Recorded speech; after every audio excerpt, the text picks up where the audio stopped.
Mesdames et messieurs,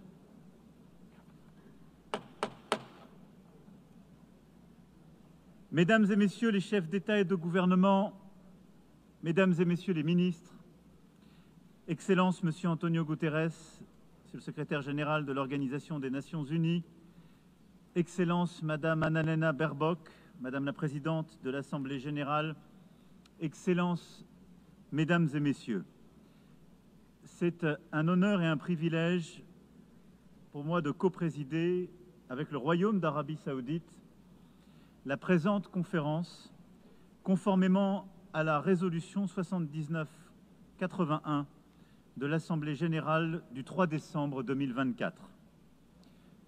Nous vous souhaitons à toutes et à tous la bienvenue. Permettez-moi à présent de faire quelques observations liminaires.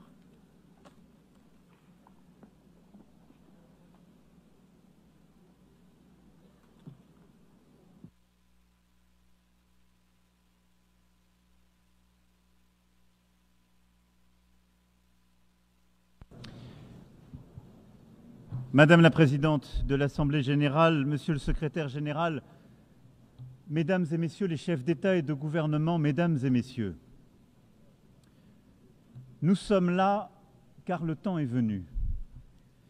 Le temps est venu de libérer les 48 otages détenus par le Hamas. Le temps est venu d'arrêter la guerre, les bombardements à Gaza, les massacres et les populations en fuite. Le temps est venu car l'urgence est partout. Le temps de la paix est venu, car nous sommes à quelques instants de ne plus pouvoir la saisir. C'est pour cela que nous nous retrouvons aujourd'hui. Certains diront trop tard, d'autres diront trop tôt. Une chose est sûre, nous ne pouvons plus attendre. En 1947, cette Assemblée décidait du partage de la Palestine mandataire entre deux États, l'un juif et l'autre arabe, et reconnaissait ainsi le droit de chacun à l'autodétermination. La communauté internationale consacrait là l'État d'Israël, accomplissant le destin de ce peuple, enfin, après des millénaires d'errance et de persécution, et qui put fonder là une si belle démocratie. La promesse d'un État arabe, elle, reste jusqu'à ce jour inachevée. Depuis lors, c'est un long chemin d'espérance et de désespoir mêlés qu'Israéliens et Palestiniens ont parcouru chacun à leur manière. Et nous avons cheminé avec eux, chacun d'entre nous selon son histoire et selon sa sensibilité. Mais la vérité est que nous portons la responsabilité collective d'avoir failli jusqu'ici à bâtir une paix juste et durable au Proche-Orient. C'est l'évidence même qui s'est imposée à nous le 7 octobre 2023, lorsque le peuple israélien a subi la pire attaque terroriste de son histoire. 1224 hommes, femmes et enfants tués, 4834 hommes, femmes et enfants blessés, 251 hommes, femmes et enfants enlevés.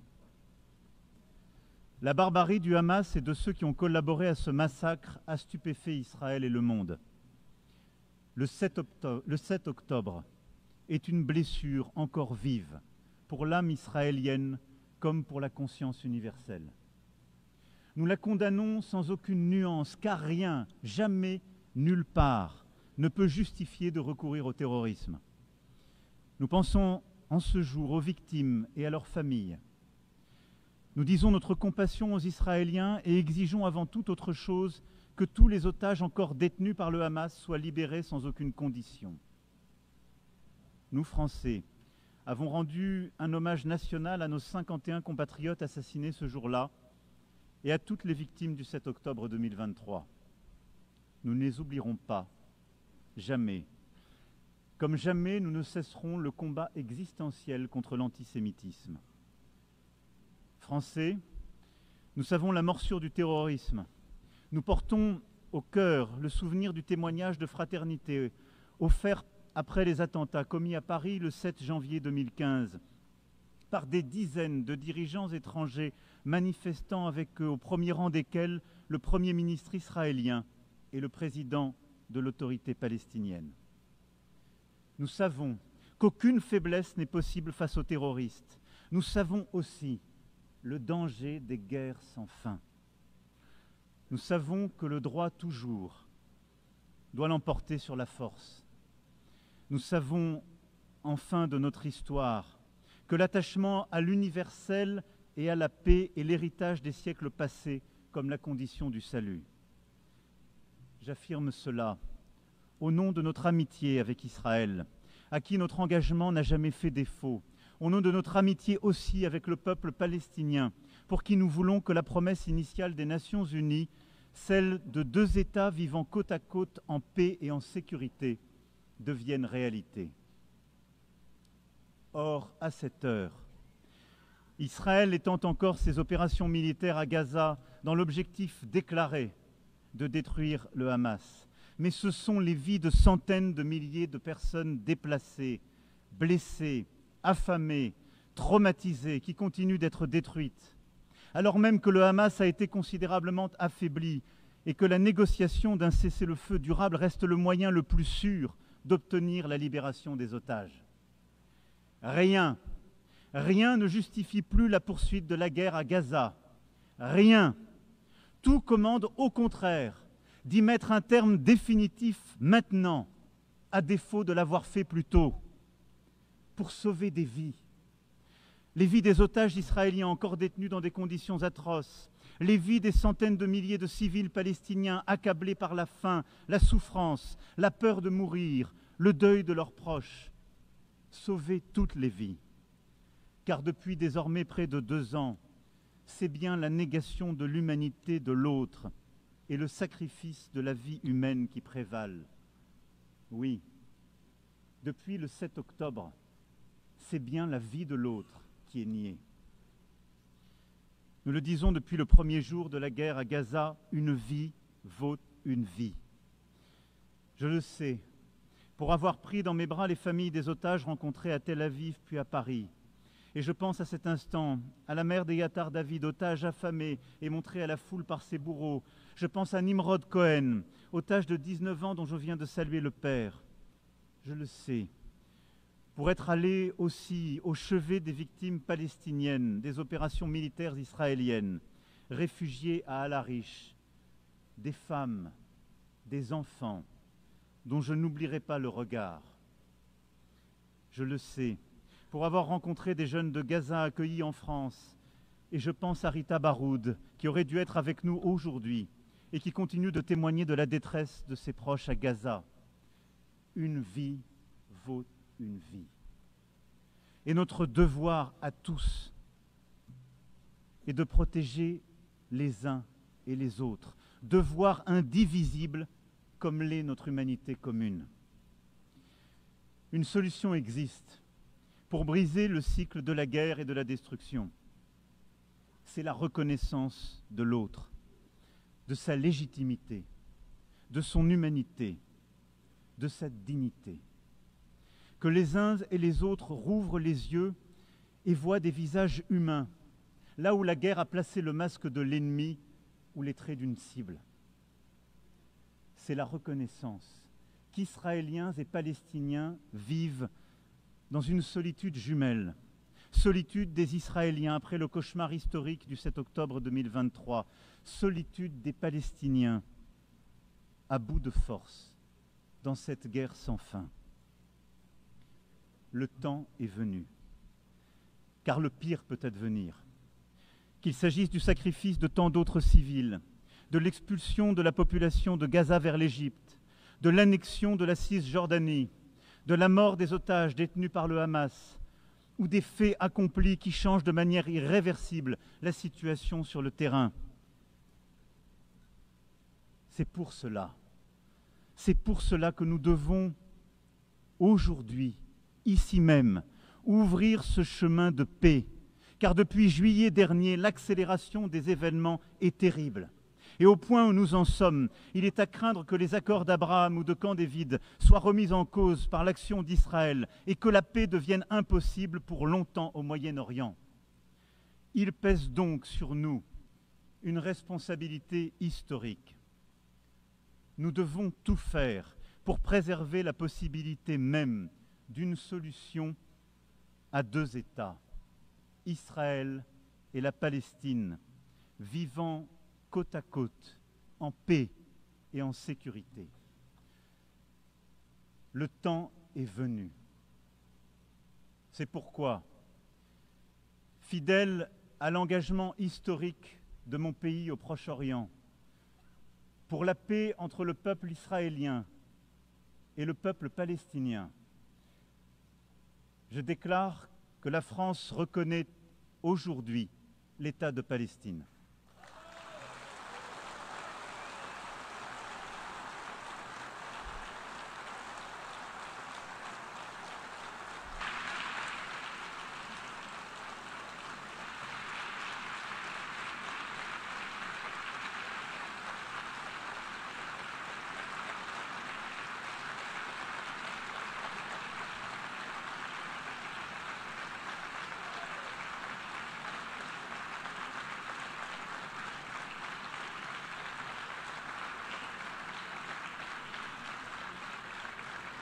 Cette reconnaissance est une manière d'affirmer que le peuple palestinien n'est pas un peuple en trop, qu'il est au contraire ce peuple qui ne dit jamais adieu à rien, pour parler avec Mahmoud Darwish, un peuple fort de son histoire, de son enracinement, de sa dignité. Et la reconnaissance des droits légitimes du peuple palestinien n'enlève rien aux droits du peuple israélien, que la France a soutenu dès le premier jour, et au respect desquels elle n'est pas moins attachée, précisément car nous sommes convaincus que cette reconnaissance est la solution qui seule permettra la paix pour Israël. Jamais la France n'a manqué à Israël quand sa sécurité était en jeu, y compris face aux frappes iraniennes. Cette reconnaissance de l'État de Palestine est une défaite pour le Hamas, comme pour tous ceux qui attisent la haine antisémite, nourrissent des obsessions antisionistes et veulent la destruction de l'État d'Israël. Cette reconnaissance de la France est accompagnée par celles qui seront annoncées aujourd'hui, entre autres, et je les en remercie, celles d'Andorre, de l'Australie, de la Belgique, du Canada, du Luxembourg, de Malte, de Monaco, du Portugal, du Royaume-Uni, de Saint-Marin, qui ont attendu avec nous ce moment. Et saisissant l'appel de juillet dernier, ont fait le choix de la responsabilité, de l'exigence et de la paix. Cela, après le choix fait par l'Espagne, l'Irlande, la Norvège et la Slovénie en 2024 et tant d'autres auparavant. Cette reconnaissance ouvre le chemin d'une négociation utile aux Israéliens comme aux Palestiniens. Ce chemin est celui du plan de paix et de sécurité pour tous que l'Arabie saoudite et la France ont soumis au vote de cette Assemblée qu'il a adopté à une très large majorité. Il porte notre ambition commune de briser l'engrenage de la violence et de changer la donne sur le terrain. Nous avons su faire un pas les uns vers les autres, sortir de nos postures habituelles et nous donner des objectifs concrets. Il nous appartient maintenant, ensemble, de déclencher une mécanique de paix répondant aux besoins de chacun. Le premier temps de ce plan de paix et de sécurité pour tous est celui de l'urgence absolue, celle de coupler la libération des 48 otages et la fin des opérations militaires sur tout le territoire de Gaza. Je salue les efforts du Qatar, de l'Égypte et des États-Unis pour y parvenir et demande à Israël de ne plus rien faire qui entrave leur aboutissement. Le Hamas a été vaincu sur le plan militaire par la neutralisation de ses chefs et de ses décideurs. Il doit l'être sur le plan politique pour être véritablement démantelé. Dès lors que le cessez-le-feu aura été agréé, c'est un effort massif que nous devrons produire collectivement pour porter secours à la population de Gaza. Et je remercie l'Égypte et la Jordanie de leur engagement ici et rappelle à Israël l'obligation absolue qui est la sienne de faciliter l'accès humanitaire à Gaza pour aider une population aujourd'hui démunie de tout. Le deuxième temps est celui de la stabilisation et de la reconstruction à Gaza. Une administration de transition intégrant l'autorité palestinienne, la jeunesse palestinienne, accompagnée de forces de sécurité dont nous accélérerons la formation, aura le monopole de la sécurité à Gaza. Elle mettra en œuvre le démantèlement et le désarmement du Hamas, avec le soutien des partenaires internationaux et les moyens qui seront nécessaires à cette mission difficile. La France est prête à contribuer à une mission internationale de stabilisation et à soutenir, avec ses partenaires européens, la formation et l'équipement des forces de sécurité palestiniennes.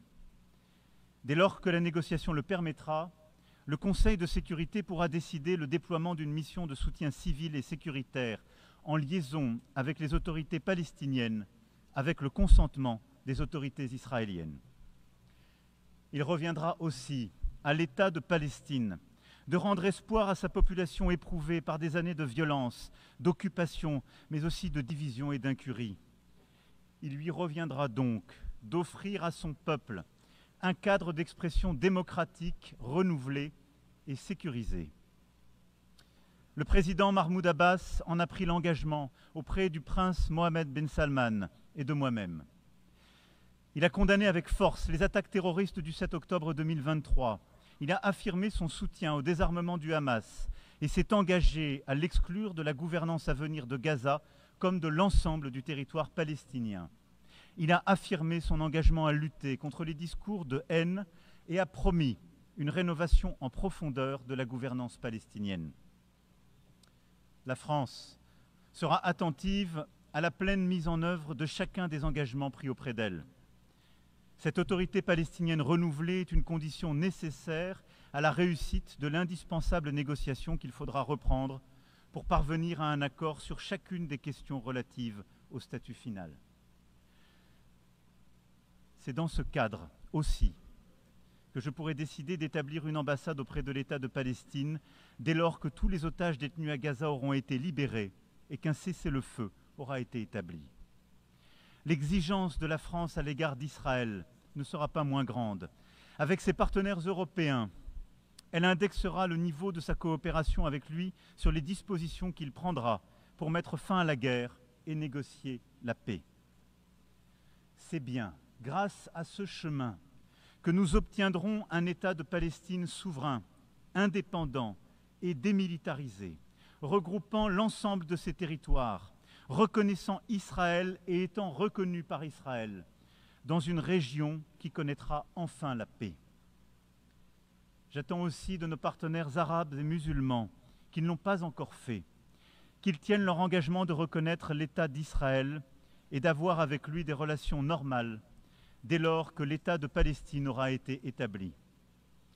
Ainsi ferons-nous ensemble la démonstration d'une double reconnaissance au bénéfice de la paix et de la sécurité de tous au Proche-Orient. Voici, mesdames et messieurs, quel est notre plan de paix. Il établit un engrenage exigeant pour sortir de la guerre et entrer dans une phase décisive de négociation. Il permet que la paix israélo-palestinienne soit le premier pilier d'une nouvelle architecture de paix et de sécurité au Proche et Moyen-Orient. Il crédibilise aussi la possibilité d'une plus grande intégration économique. Rien ne sera possible sans que les autorités israéliennes s'approprient pleinement notre ambition renouvelée de parvenir enfin à la solution des deux États. Je sais leur réticence et leurs craintes. J'entends avec beaucoup de respect le peuple israélien, sa tristesse et sa fatigue. Et je veux croire que les autorités israéliennes l'entendront également et sauront s'engager à leur tour. Je sais que le peuple israélien et ses dirigeants peuvent en avoir la force. Je me souviens du jeune homme que j'étais, apprenant l'assassinat terrible d'Yitzhak Rabin, il y a près de 30 ans, tué pour avoir voulu la paix. Au moment où la mort allait le ravir, le guerrier héroïque de l'État d'Israël venait prononcer ces mots. « J'ai fait la guerre aussi longtemps qu'il n'y avait aucune chance de faire la paix. » Cette chance existe, là, aujourd'hui.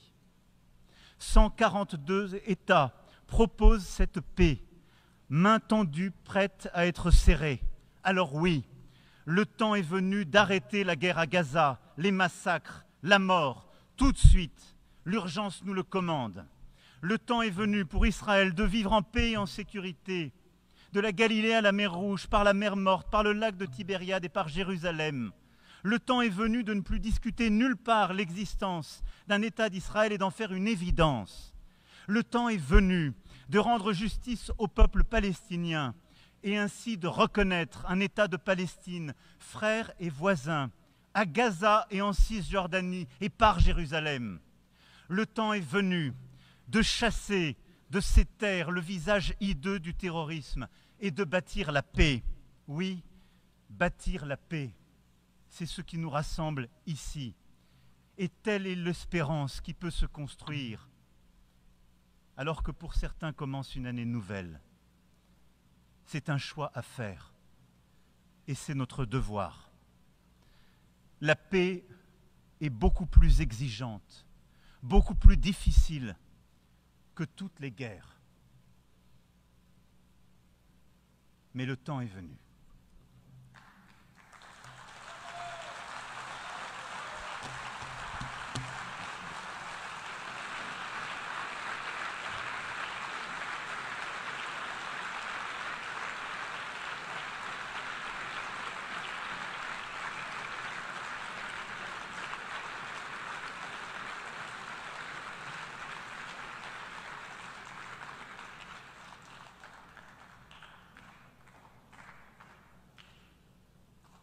Merci pour votre attention.